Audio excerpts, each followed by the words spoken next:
Medically treat होत असताना treated to healing हा प्रवास कसा असतो? पण ट्रीटमेंट संपल्यानंतर बॉडीची एक नॉर्मल रिकव्हरी होईपर्यंत जो प्रवास असतो त्यावेळेला पण पेशंटला एक फॉलोअप लागतात. तर किमोथेरपी कधी कधी त्यांचे रक्तपेशी प्लेटलेट व्हाईट ब्लड सेल्स कमी असतात इव्हन आफ्टर द लास्ट किमो. जेव्हा फॉलोअप ठरवतात तो फॉलोअप वेगळ्या वेगळ्या पेशंटसाठी वेगळा वेगळा असू शकतो. सो हे जनरली आम्ही कसं ठरवतो की जे पॅटर्न ऑफ रिलॅप्स आहे म्हणजे आजार मोस्ट लाईकली कधी रिलॅप्स होणार आहे त्या हिशोबाने आपली फॉलोअपची फ्रिक्वेन्सी डिसाईड होते. काही पेशंटना सिटी स्कॅन वगैरे रिक्वायर्ड नसतात, फक्त सिम्पली ब्लड टेस्टने होतं.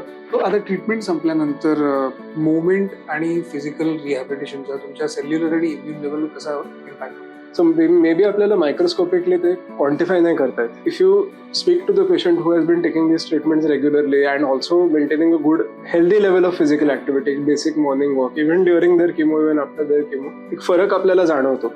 rather than getting scared. आता फॉर एक्झाम्पल ते रिपोर्ट घेऊन त्यांनी ऑनलाईन सर्च केलं, इट विल टेल देम नाही डिझीज इज रिकॉर्ड. आणि सेम थिंग त्यांनी करेक्ट एक्सपर्ट कडनं गायडन्स घेतलं, जसं ज्यांनी ऑपरेशन केलंय किंवा जे डॉक्टरांनी किमो प्रोसेस केलेला आहे they will reassure them. So आता ट्रीटमेंट नंतर सुद्धा अशी कुठली लक्षणं असतात किंवा कुठली सिम्पटम्स असतात ते खरंच अटेन्शन मागतात? आज माझी ट्रीटमेंट संपलेली आहे, परवापासून मला खोकला यायला लागला, is the cancer back.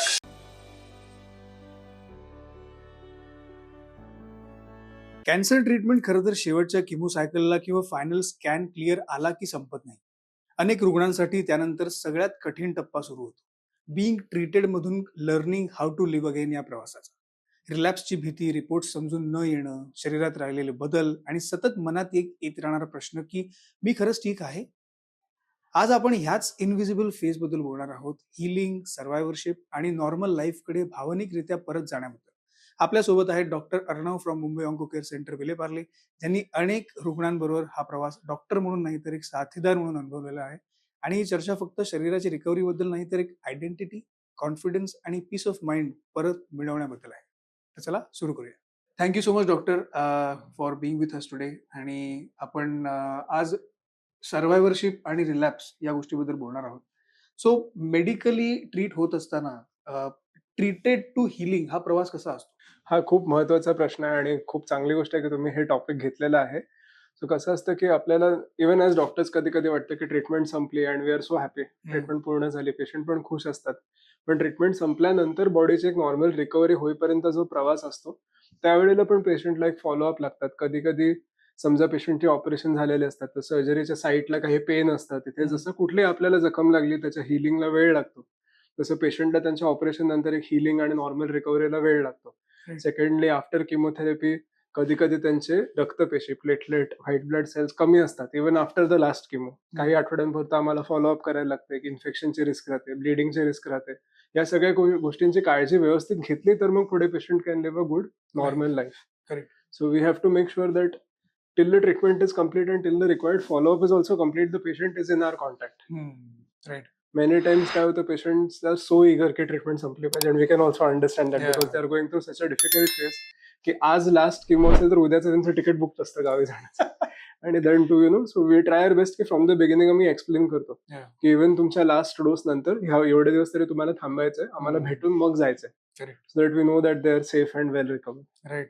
So आता जेव्हा एखादा पेशंट क्लिनिकली कॅन्सर फ्री आहे तसं बाहेर गेलो होतं, पण तरी पण किमो नंतर काही वेळेला सर्जरी झाली असते, त्यामुळे फिजिओलॉजिकल आणि सायकोलॉजिकल काय काय इम्पॅक्ट बॉडीवर झालेला असतो? सो बऱ्याचदा आता सिम्पल एक्झाम्पल की ब्रेस्ट कॅन्सर सर्जरी नंतर ब्रेस्ट म्हणजे स्तनाचं इव्हन एक पार्ट रिमूव्ह केलेलं असलं तर बरेच स्त्रियांना सायकोलॉजिकल इम्पॅक्ट असतो ह्याचा खूप. बॉडी इमेज, बॉडी परसेप्शन मध्ये परिणाम होतो.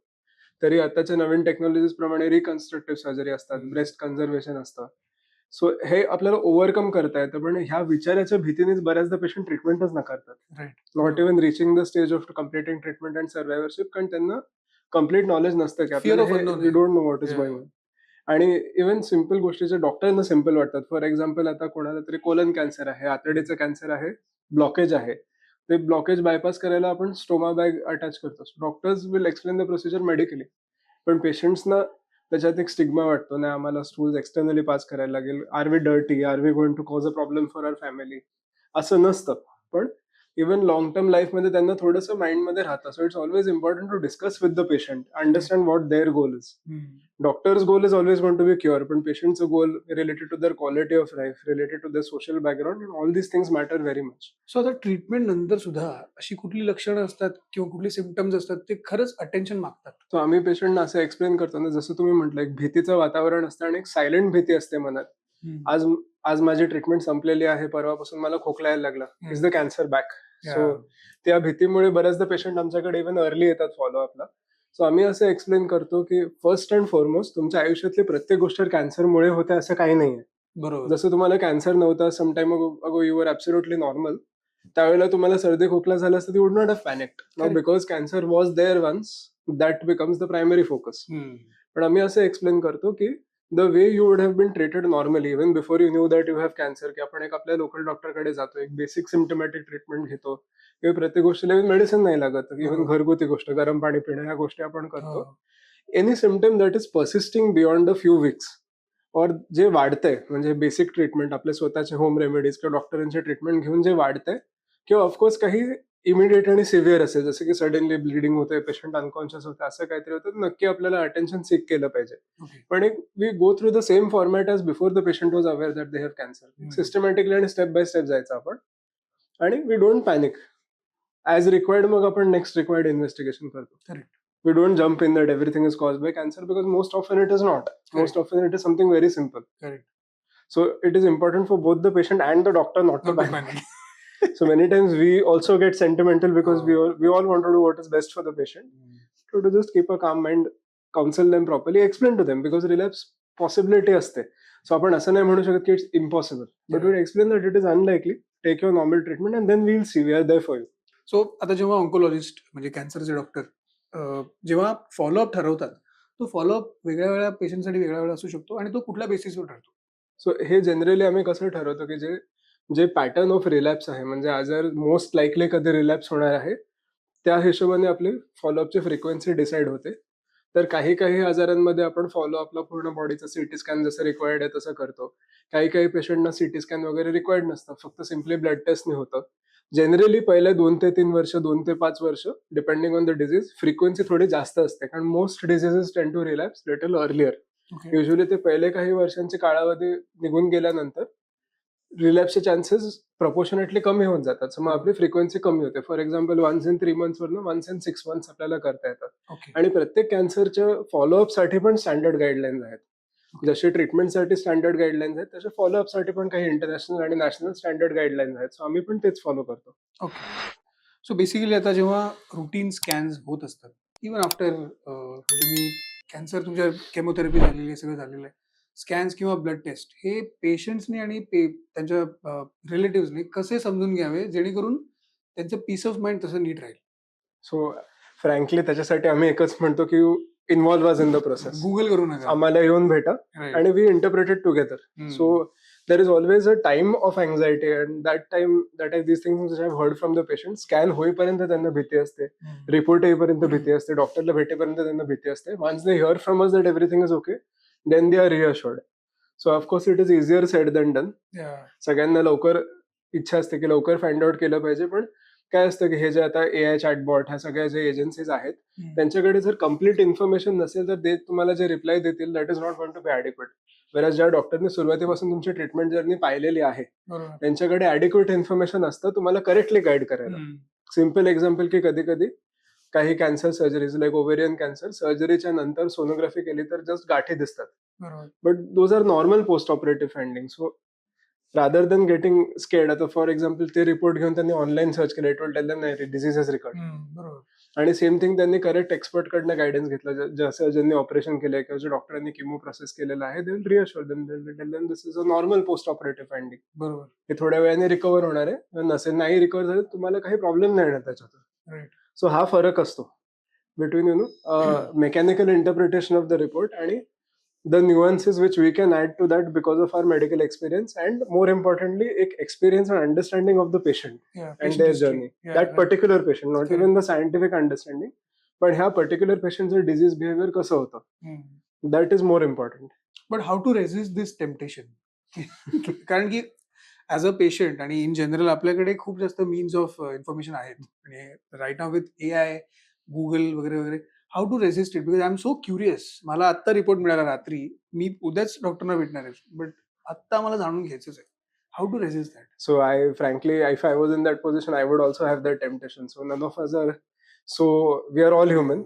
I don't think anybody can totally resist the temptation, but not to let that hinder you, not to let that cause a state of panic or not to send you down the wrong path. That is Yeah. important.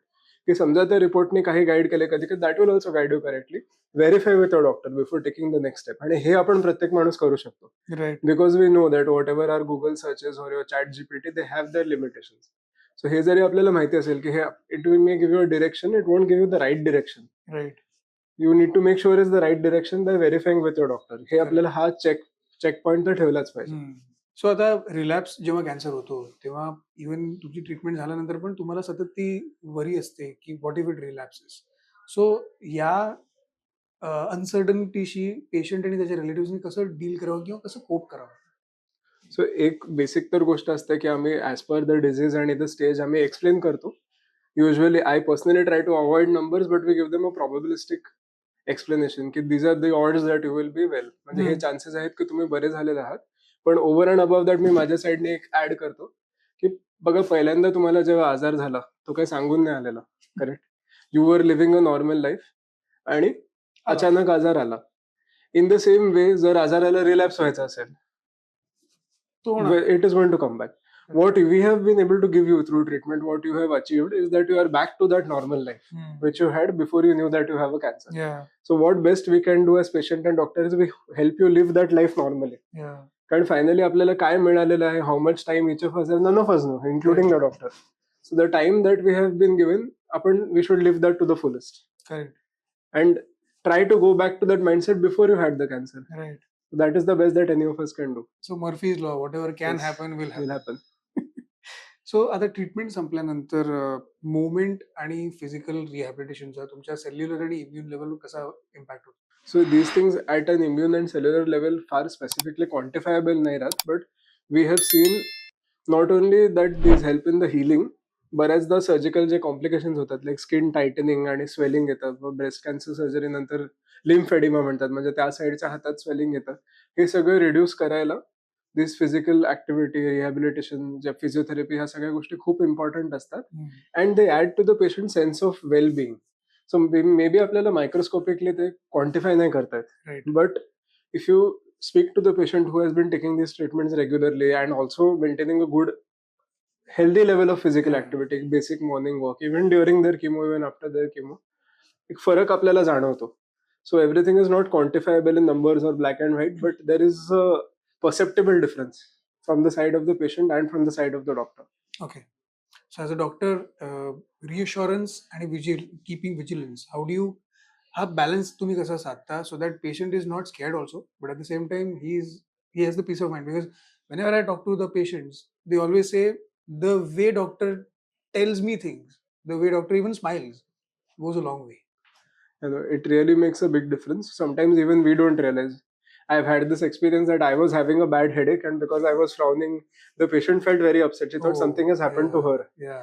So Right. you know, this really happens because we That are is very also contagious. we Yeah. are also human, you know. Yeah. So असं होतं की we really need to maintain a balance, and sometimes we need to be firm where it is required. We need to be honest where it is required. Right. So it is not a point of giving platitudes where if the report is showing me clearly that there is a sign towards a relapse or there is something like that, I need to be black and white honest with my patient, and my patient should believe that. Yeah. So that when I'm telling them good things also, they know that I'm being honest with them. Yeah. Correct. So good and bad, we should be equally honest, equally diplomatic, and we should explain what is necessary to the patient. Right. So that is what I feel is the way to maintain the balance, both ways. Both Right. things are equally important. Otherwise what happens, your reassurance also holds no weight. Doctor तर असंच काहीतरी चांगलंच सांगत असतात. Or you have the other extreme दॅट आपण काही झालं तरी डॉक्टर एकदम वाढवून काहीतरी सांगतात. You have to be very moderate so that then they believe you, then they no.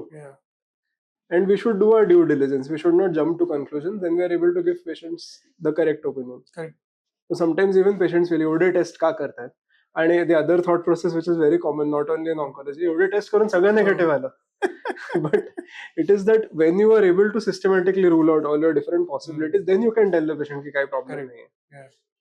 So आता एवढ्या सगळ्या कॅन्सर जर्नीज तुम्ही जवळून पाहिल्यानंतर बिकॉज आपण सर्वायव्हरशिप आणि रिलॅप्स याबद्दल बोलतोय, कुठली एखादी तुम्हाला स्टोरी किंवा एखादं एक्झाम्पल देता येईल which was like a motivating example for you from patient side? So there are so many patients who teach us many things. आणि ऑन्कॉलॉजी आपण बघितलेलं आहे because we are talking about survivorship, but this is a journey where many people don't get well also. त्यावेळेला as an oncologist it becomes a journey that is stressful for us also. It takes a toll because we cannot be totally separate from our patient's journey. We get involved. So जसं not so good outcomes ने आम्ही demoralize होतो, good outcomes help us. आणि we have seen survivors, not only म्हणजे here we are talking about forgetting the cancer journey, but we have seen survivors moving past that, where they voluntarily step into the role of the kind of a wellness coach, where they spend that time counseling other patients. I have been through this. You will also get through this. Correct. So during my training at Tata Hospital, there was this young girl who was admitted with post-treatment of blood cancer, and she was admitted in the ward just for fever and few minor issues. And every time she used to get well, she used to go and tell the other patients in the ward, "I have completed my treatment. I am doing well. You will also do well." Yeah, so she's like a testimonial. Yeah, a walking, talking testimonial. correct. So these patients serve as a walking, talking testimonial. Ki rather than hearing from the doctor that 100 पेशंट्सचं treatment केल्यानंतर 70 patient बरे होतात, that is all abstract. But you see that one patient who has got well, it makes a lot of difference to the patient, the next patient. Correct. And it gives a lot of reassurance to us also. We know that we are on the right track. Correct. So what would be that one message that you'd like to give to all the cancer survivors, those who are watching it or those who may watch it? So my personal feeling is that survivorship and regular follow-up with our post-treatment cancer patients is not only for the patient, it is as much for us. Correct. Because seeing those patients doing well, moving on with their next step of life, we have patients now they have got married, now they have their kids, they've moved on in their life, they've got new jobs, and they share those experiences with us. We realize that we are part of the journey beyond just the cancer treatment, and that motivates us. So my take-home message is that the follow-up is not only for you, it's not for you, it's for the doctor. Yeah. It's for us to be motivated to continue to treat patients in future. Right. Perfect. Thank you so much, doctor, for sharing so many things with us. I'm sure the ones who are watching it will take a lot of takeaways from this. आणि जे जे cancer survivors आहेत, not just patients but also families, त्यांना dos and don'ts कळलेले असतील आणि what to expect, what not to expect ह्याच्याबद्दल पण फेअर आयडिया आलेली असेल. Thank you so much Thank you. For being part of cancer की बात.